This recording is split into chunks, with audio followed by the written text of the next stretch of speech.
Hey guys, welcome back to our channel A Word a Day. Hey, why didn't you watch our video yesterday? I was not feeling well. I had fever. Oh, such an age old excuse. This is the most common excuse that we've kept telling from our schools, colleges, and even at our workplace. It's great that our excuse works every time, but now let's try to say this in a different way.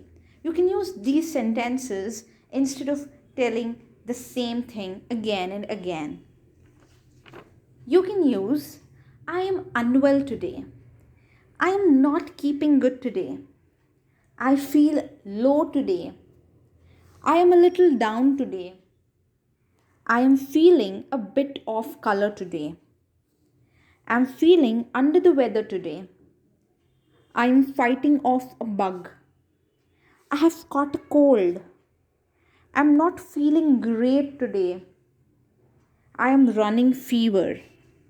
And if you want to use an idiom, you can use I am as sick as a dog today, which means you're extremely ill. Wow! Congratulations! You learned so many new sentences today. If you want to learn new every day, then click on the subscribe button right now. Like, share, and comment too. And the next week will be dedicated for the letter B.